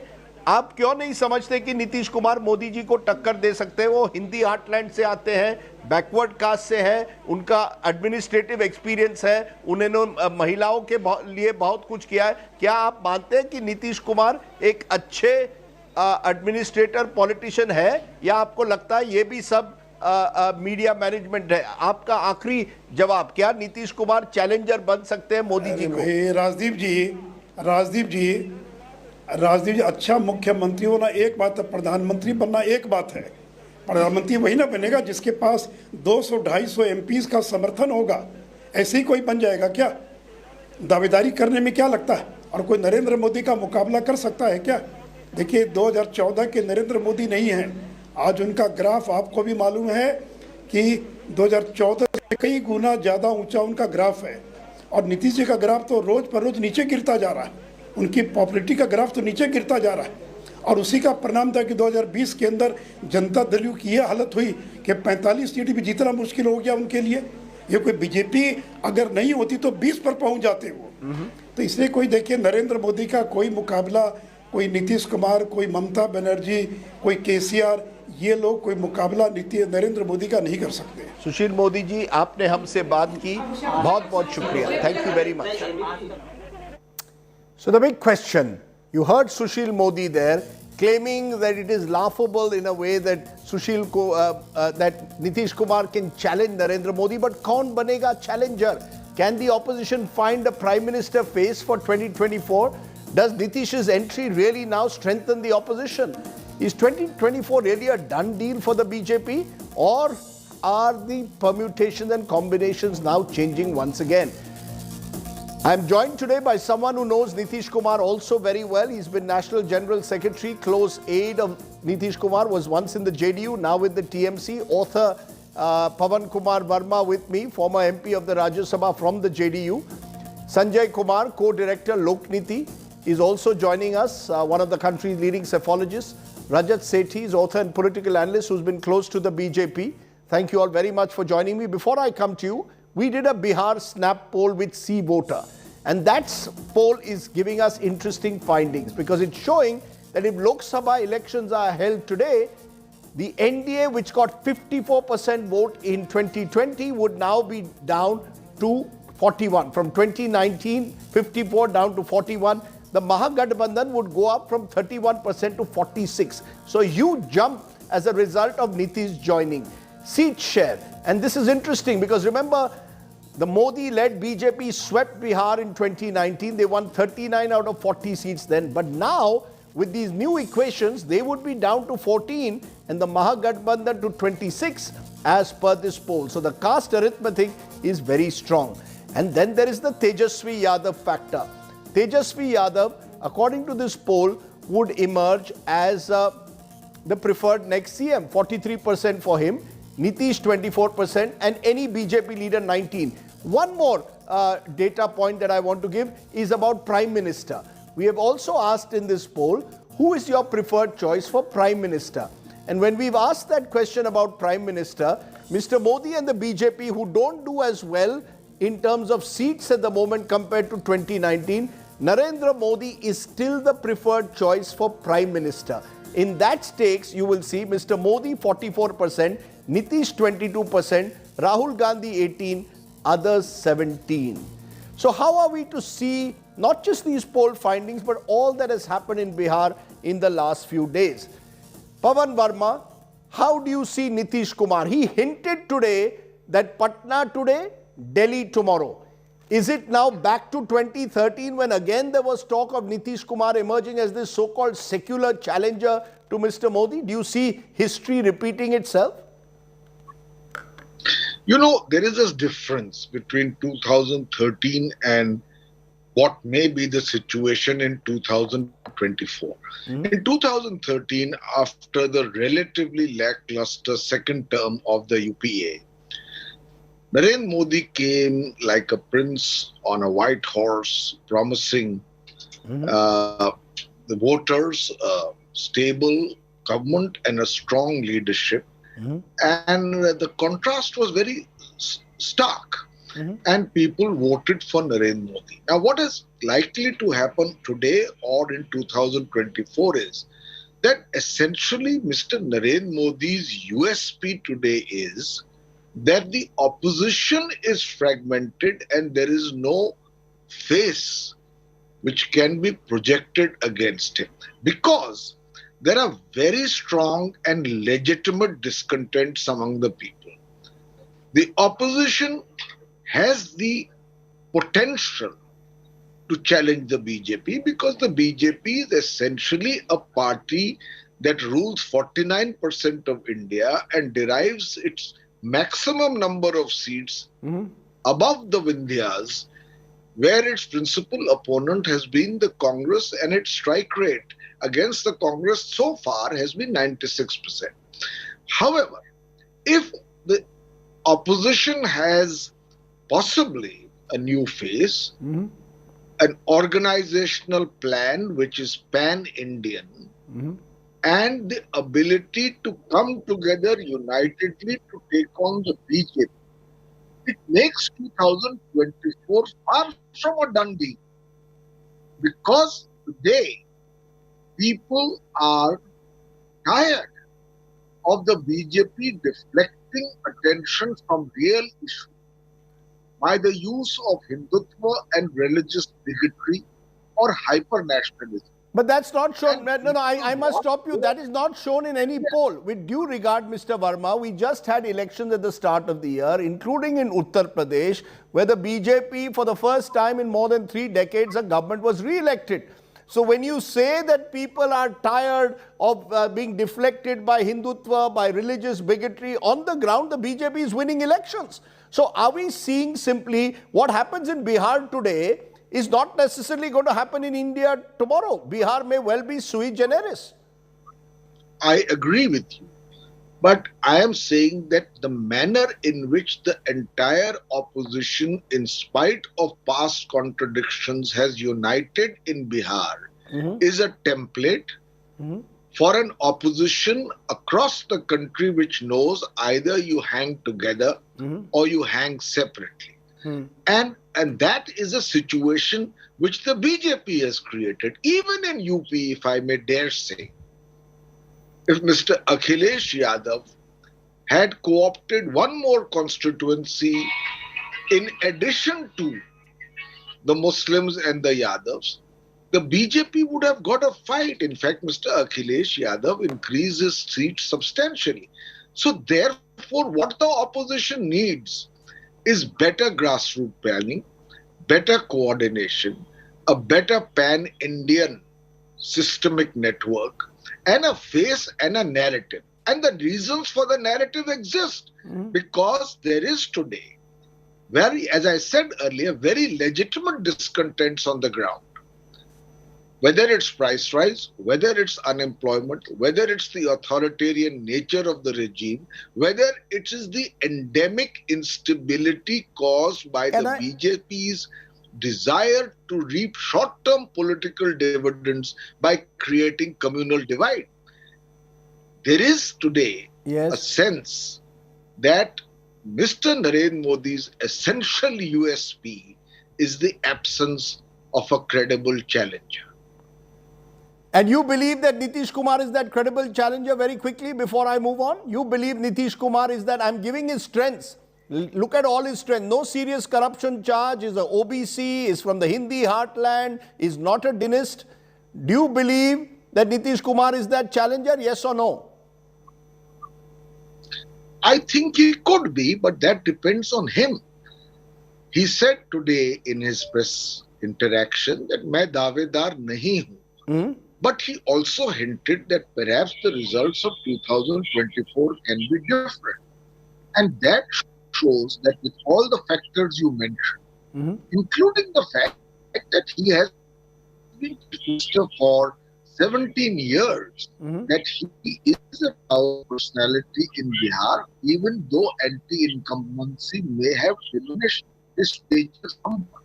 And his ideological credentials, except for that compromise with the BJP in 2017. I'm having a slight problem with your audio, but I think our viewers have got the sense that you're making. You are claiming that there is an absence of a credible challenger. Nitish Kumar could emerge as one. Sanjay Kumar, you've tracked Bihar and national politics for years. I listed all the strengths and weaknesses of Nitish Kumar. The strengths I mentioned, the weaknesses are that he doesn't seem to have, at least for now, or never shown any pan-India connect, no youth connect. As a communicator, he is perhaps non-charismatic, if I may use that word. Do you see him as a credible challenger? Do you believe Nitish Kumar wants to go beyond Patna to Delhi this time? Rajdeep, you are asking two questions. Does Nitish Kumar want to go beyond Patna and reach Delhi? Yes, I think intentions are very clear. Maybe he is not expressing it explicitly that he wants to be the challenger to Narendra Modi at the center. But I think yes, he do want to challenge Narendra Modi at the center in 2024. The second part of the question is, does he have the ability? Will he be a good challenger to Modi? I don't think that he is going to be a very good challenger to Modi. When I say good challenger, maybe among the available leaders who can be a possible challenger, he is one of the better challengers. He may be one of the better challengers. But if you compare the two leaders, Narendra Modi and Nitish Kumar, if you look at the popularity, Nitish Kumar's popularity is on the decline. Yes, he is known across many states of the country, but his popularity is limited to Bihar. That too, his popularity is on the decline compared to Nitish Kumar's popularity, what it used to be in 2014-15. That has declined a lot. So you're saying he's a leader on the election. You're saying he's a leader. Yes, you're saying he's a leader on the decline. You're saying the surveys have shown he's a leader on the decline. Interesting that therefore perhaps his popularity is on the decline. Okay. Rajdeep, these are two different things. A leader is on the decline or popularity is on the decline. How do people perceive you? I think people perceive him as a declining leader in a sense. His popularity is on the decline. Popularity is on the decline. Okay. Rajat Sethi, your sense has, as we showed the earlier numbers, Bihar is one of those states where the BJP swept in 2019. A Mahagathbandhan poses a very different challenge.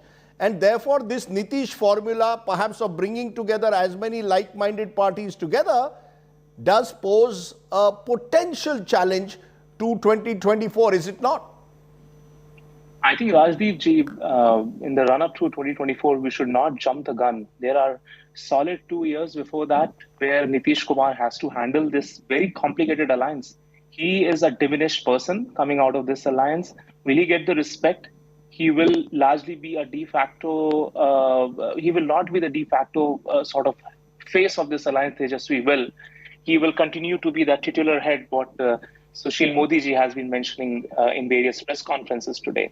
So the first thing that he has to struggle with and come out as a victorious person from the struggle is going to be, how does he keep his stature intact in Bihar itself? Right. With an upsurge of Tejashwi Yadav, he will not be the same Tejashwi who was still politically naive back when he allied with Nitish Kumar. He's an astute man. Right. He has shown credible political understanding of the state of Bihar the moment he came out with a caste-based census demand, and he ensured that he puts cat among the pigeons by the way he maneuvered that political situation. He literally forced Nitish Kumar to accept to his principal demand of conducting that census.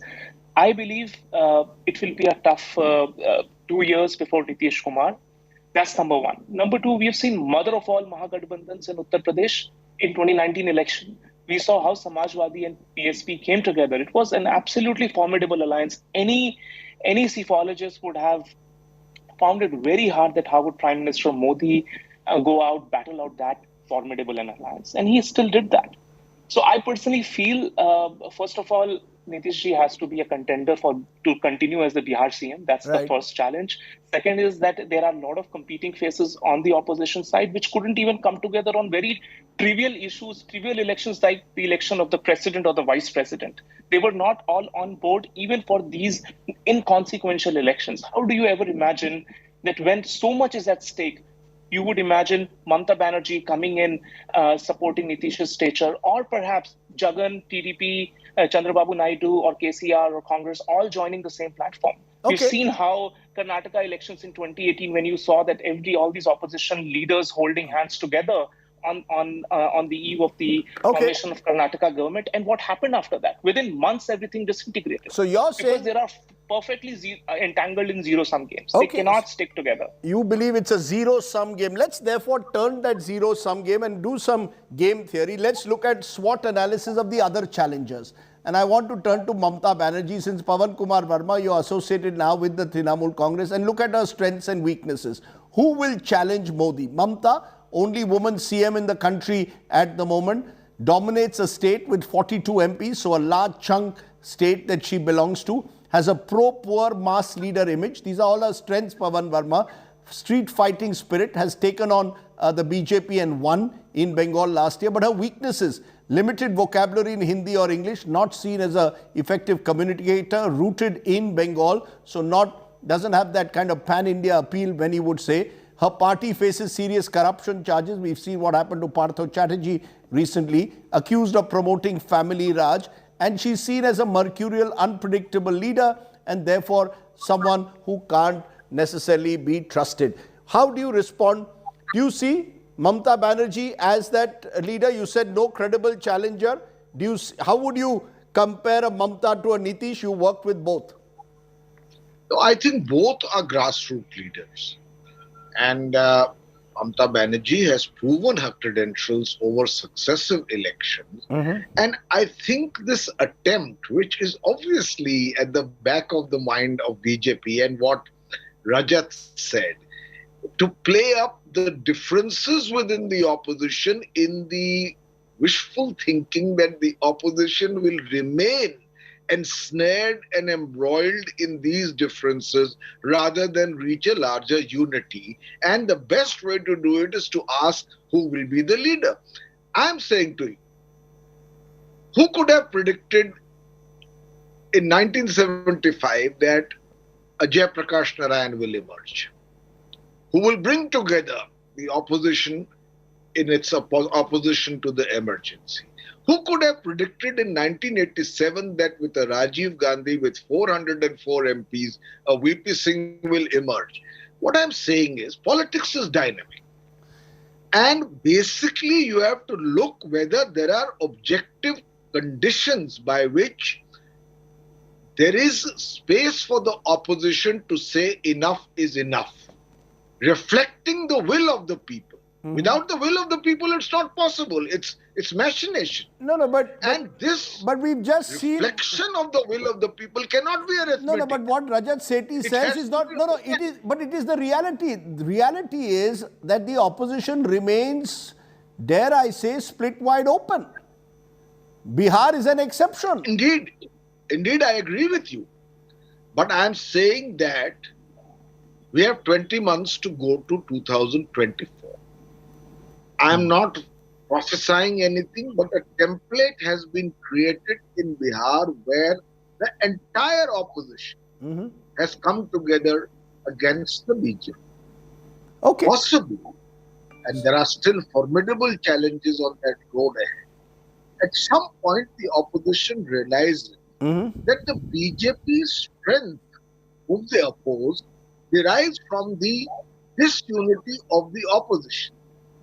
And therefore, it is important to have a more coherent, pan-Indian, coordinated, grassrooted, and strategic unity to take on the BJP.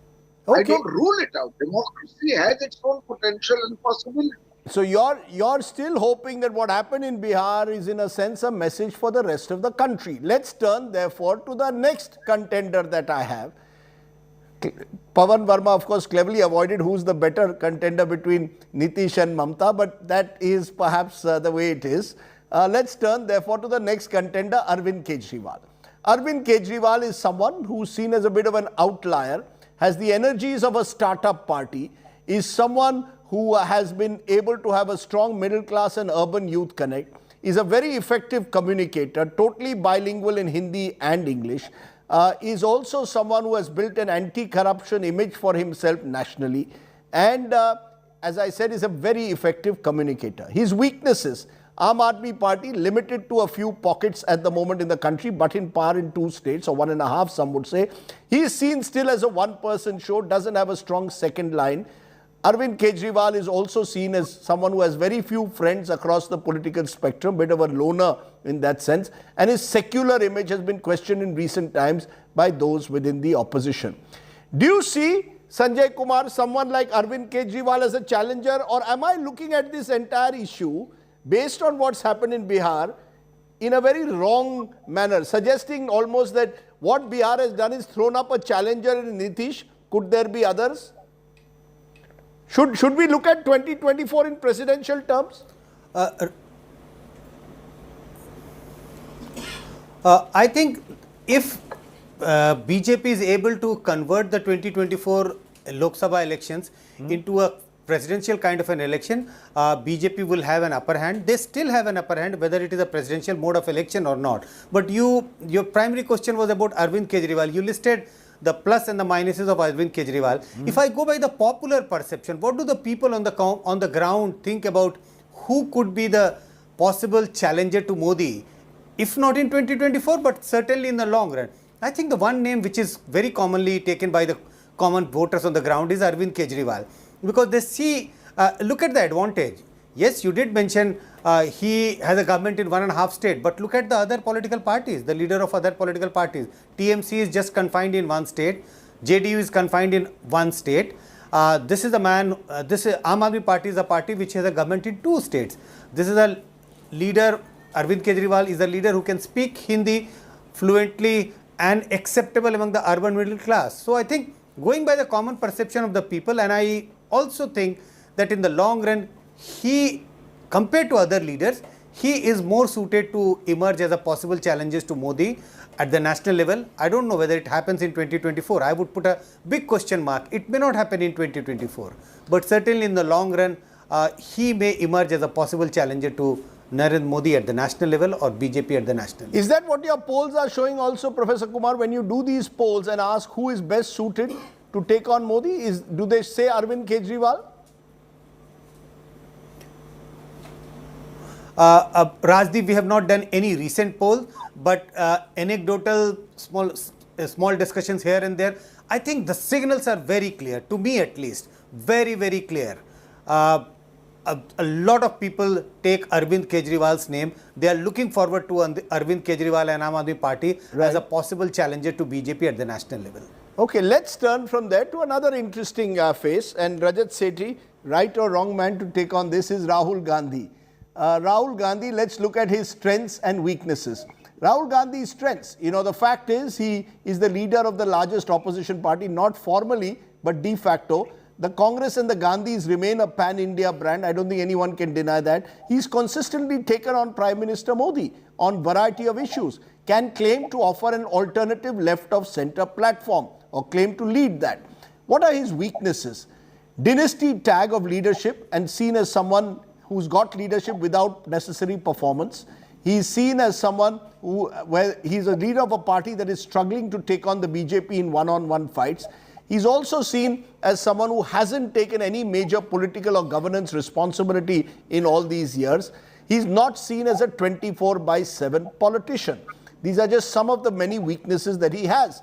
Rajat Sethi, who is it out of all these contenders, and you've been close to the BJP, that the BJP would like to see most projected by the opposition, and who would they like to see the least? Who's their most favored candidate to be a potential challenger, and who's the least? I think BJP loves the template wherein this dynasty Mukt Bharat template can fit in. A lot of regional parties can actually find themselves trapped into that narrative. That's sort of a moral grandstanding that the BJP always occupies and is able to whip up the passions of common Indians as well as the young Indians that see all these are privileged prince and princelings who are born with silver spoon, and here is one party where you're seeing leaders rising up the ranks. So you're saying a dynast is the most preferred option for the BJP, and who's the one who's least preferred? Who's the one they're worried about? I think the least preferred is somewhere around the 90s days of socialism or Samajwad, which still haunts the BJP. And this is one reason why for 30, 40 years of BJP's creation, they've never been able to find one truly authentic leader coming in from a state like Bihar. So therefore Nitish Kumar could be the person? So Nitish Kumar could be old-style socialist? Maybe, maybe not. I personally feel that he is on his waning days and years. He might not be able to excite the masses. But, it has to be an ideological response to BJP. And that ideological response, at least what Bihar is trying to present, is somewhere around the Lohiyawad. They're trying to say that, this broad picture of Hindutva that BJP is projecting can be dented by bringing in issues which were at least 20, 30-year-old issues around caste-based census, ensuring that, there is more division and people, especially belonging to the EBC, OBC and the So Dalits, it's the last... Again, rise up. I've run out of time. I've run out of time, Rajat. It is possibly, therefore, the last battle. I've positioned as that Bihar is possibly the last Mandal versus Kamandal battle. We don't know whether, therefore, Bihar is sui generis, or as Pawan Kumar Verma, whether that's wishful thinking, that you believe that what Bihar thinks today, India will think tomorrow. We'll wait and see how that plays out, but at least Bihar has given us a new twist in the dynamic world of Indian politics. Thank you all very much for joining us. You, the viewers, who do you think kaun banega challenger in 2024? Do, of course, respond to me on Twitter or on our website and tell us who do you think will be the challenger. Let's leave Bihar and turn to the other big story of the day, which came today from the Supreme Court, where there was big relief for suspended BJP spokesperson Nupur Sharma. The Supreme Court has ordered today the clubbing of all the FIRs filed against her over her controversial remarks on the Prophet. What happened in the court? Anisha Mathur has more. Big relief for Nupur Sharma as Supreme Court transfers all the FIRs against her to Delhi for the Delhi Police's IFSO to investigate. This as a complete reversal of the earlier stance taken by the Supreme Court, which had initially rejected her plea but then changed its mind due to the severe threats to life and liberty that have come up against Nupur Sharma. The Apex Court has also said that she is free to approach the Delhi High Court seeking quashing of the FIRs if she so chooses. The action now therefore shifts to Delhi, even as the Council for West Bengal and Maharashtra argued that the biggest impact of her statements have happened in West Bengal and the first FIRs were registered in Maharashtra. The Apex Court, however, has said that since the cause of action arose in Delhi, it is the Delhi police which will investigate. In New Delhi, with cameraman Ashwini Helan, this is Anisha Mathur for India Today. From Nupur Sharma's story, let's turn to the story of the goon leader, as we are calling him, Shrikant Tyagi of Noida. It's the classic urban goon culture. The latest twist. Noida police claimed that a Samajwadi Party Neta, Swami Prasad Maurya, he's changed several parties, was the one who gave the MLA and assembly stickers for the SUV used by Tyagi to escape from the police. But now Maurya has hit back at the BJP and claimed that he has not met Tyagi in the last 4 years. And in fact, it was a BJP leader who helped the Neta escape. What's the truth? Let's find out. He abused and shoved a woman, ran a reign of encroachment and fear in his Noida society.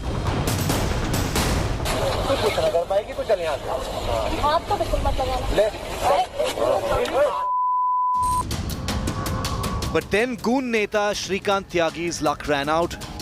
He faced the Yogi government's bulldozer action and was arrested after a massive manhunt by the Noida police. Tyagi was soon singing a different tune.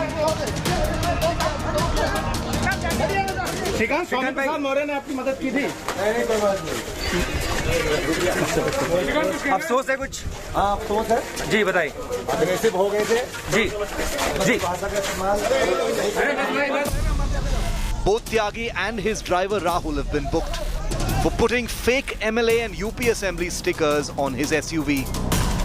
Shrikant Tyagi has been using this SUV to threaten residents of his society. The same car with a BJP flag was also used by Tyagi to make a getaway.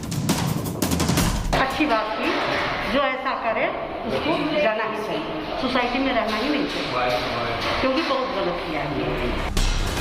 During interrogation, Shrikant Tyagi revealed that he got the MLA and Assembly stickers from Samajwadi Party leader Swami Prasad Maurya. Maurya has denied the charges, calling it the BJP's vendetta politics.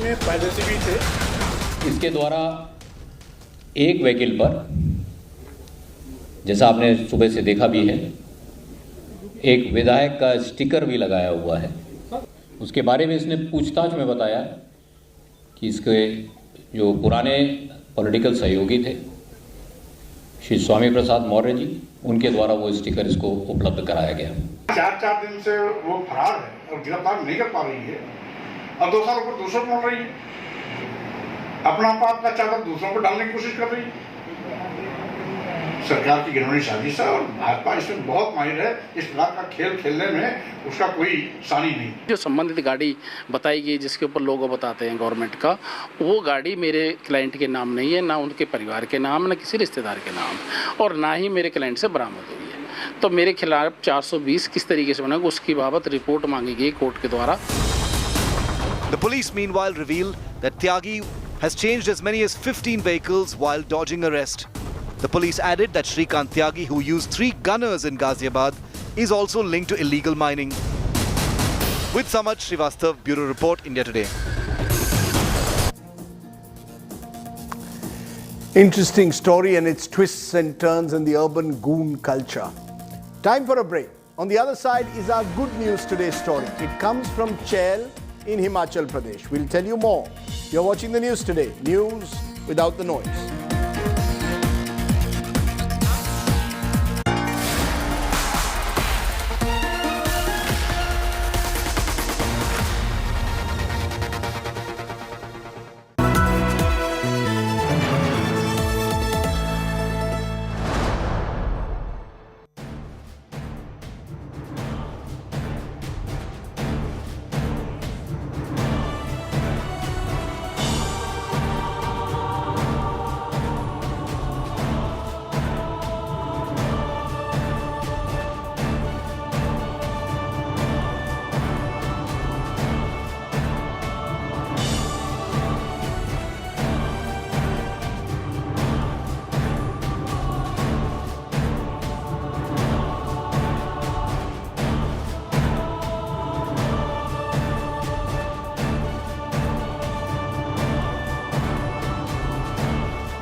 The gold standard salutes the gold standard.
Welcome back. Let's turn to our good news today's story, and it comes from the flower man of Himachal, in Chail in Himachal, where Atma Swaroop started growing flowers instead of traditional crops long before it's become a bit of a trend. And now 30 years after he shifted to floriculture, his love affair with flowers continues. It's our good news today story. You watch it and stay well, stay safe. Good night, Shubhratri, Jai Hind, Namaskar. A 30-year-old adventure with flowers is now blossoming. In Himachal Pradesh, Atma Swaroop is fondly called the father of horticulture, a tag that this 70-year-old man from a home village in Chail area wears proudly. Swaroop's dalliance with flowers began in 1990, when he began growing exotic flowers instead of traditional crops that everybody else was cultivating. 1990 के आसपास हमने शुरू किया जी फूल लगाना। तो सबसे पहला हमने ग्लेडियस लगाया, उसके बाद फिर हमने ये कार्नेशन लगाया, जो ये क्रॉप है। ये जो कार्नेशन की क्रॉप है, ये हमारे यहाँ का जो एल्टीट्यूड है, यहाँ का जो मतलब मौसम है, इसके लिए बहुत अच्छा है। बहुत डेलीगेट आए, अमेरिकन डेलीगेट आए, डच लोग बहुत आए, 3-4 बार आए। तो उन्होंने बोला भाई ये जो जिस तरीके से आप इसकी कल्टीवेशन कर रहे हैं, ऐसे इसकी कल्टीवेशन नहीं होती, इसकी प्रोटेक्टेड कल्टीवेशन करो, इसके लिए आप ग्रीन हाउस बनाओ। Swaroop's neighbors says the shift to growing flowers was a brave decision, but one that proved to be the right one. सब्जियां लगाते थे इससे पहले, तो उससे जो है जो कुछ मिलता था उससे गुजारा होता नहीं था, इससे 4 पैसे बनते थे, तो इस तक को गए। जो हम साग सब्जियां लगाते थे उससे तो 10 गुना ज्यादा फायदा मिला है हमारे को। But it was not a bed of roses back then. Growing flowers was fine, but how does one get it to reach Delhi? ये तो यहाँ से बस पर डालते थे हम अपने गांव से कंडा घाट तक, फिर कंडा घाट नीचे उतरता था, वहाँ पर हमारे कुली होते थे, तो वो फिर वहाँ से रेलवे स्टेशन को छोड़ते थे, कंडा घाट रेलवे स्टेशन, फिर वहाँ से पार्सल बुकिंग होती थी, फिर वो जाके नीचे मतलब कालका में नीचे उतरता था, फिर वहाँ से दूसरी ट्रेन में जो हावड़ा मेल जो दिल्ली होते हुए निकलती है, फिर उसमें वो जाता था, फिर वो दिल्ली पहुँचता था। Growing flowers as a business was seen as a radical move in the 1990s. But today, those who took a cue from Swaroop are happy that they too changed course. People like Ravi Sharma, who left a career in documentary filmmaking to grow flowers. इस खेती से जो इस area का turnover आता है वो लगभग 30-40 करोड़ रुपए का रहता है, जो फूलों से ही है। यहाँ पे 10-12 तरह के फूल उगाए जा रहे हैं अभी, जिसमें जो मेन खेती होती है वो कार्नेशन की होती है। The flower business not only brought money to Mahog, but also a lot of goodwill. इन फूलों के काम से हमारे गांव के लोगों को बहुत मान सम्मान मिला, पैसा भी मिला, मान सम्मान भी बहुत मिला। हम ICAR दिल्ली लगातार वहाँ जाते रहे, 3 साल तक तो हम नेशनल स्टीयरिंग कमेटी के मेंबर रहा मैं। Today, what Atma Swaroop started purely on a whim is a booming 150 crore floriculture business in Himachal Pradesh. Himachalis owe a lot to this man who taught them that flowers could make them rich. Bureau Report, India Today.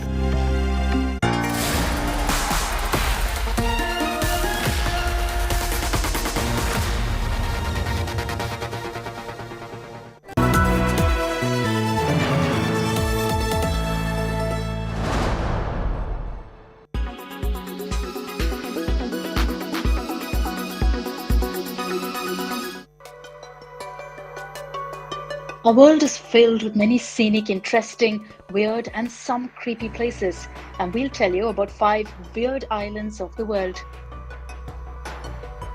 This island is in Mexico. The island is surrounded with many dolls across it, and the story begins 50 years ago when only one man used to live there. One night he found a dead girl in the lake along with a doll, so he hung a doll on the tree in memory of her. This is where things got out of hand. He started having many nightmares, and so he hung more dolls around the island. He died in 2001, but the island is visited by tourists quite often. On the island of Socotra, you find trees and plants that are nowhere. Up to a third of this island is endemic. This island is isolated, and it's also called as the most island-looking place on earth. In 2008, this was declared as UNESCO's World Heritage Site. It lies in the Arabian Peninsula, but is considered to be a part of Africa. So when do you plan to visit this place? Off the coast of Dubai are 300 man-made islands. This was made to look like the world. It took $13 billion to build these islands. It was constructed using tons of sand from the Persian Sea. People can buy part of the island and name it even. Its construction was started in 2003 and was completed in 2008. But due to the financial crisis of 2008, these islands weren't bought by many. Now it's just abandoned pieces of land. Is this the cutest island or what? The island is filled with rabbits all around. This place is known as Okushima Island. But let's tell you that behind this cuteness, there's also a dark past. During World War II, this island was built to develop poisonous gas to attack China. Due to the poisonous gases, more than 80,000 soldiers of China died. This island was a secret, and Japan even removed it from the map at that time. Now, this island only has a museum here with many of these cute creatures. It's said that these rabbits were left here by a school and then multiplied into a bunch of them. You know, Maldives is a beautiful, fancy island, but beyond that lies a waste island. It was built to get rid of the waste that was covering the island, and every day around 700 tons of waste was generated. When it was burnt, it would pollute the island and affect tourists. To solve this issue, they made this island. But many believe that it needs to get rid of this waste that's polluting the clean water. These are the 5 weirdest islands that we found on Earth. Do you know about any others? Let us know in the comments.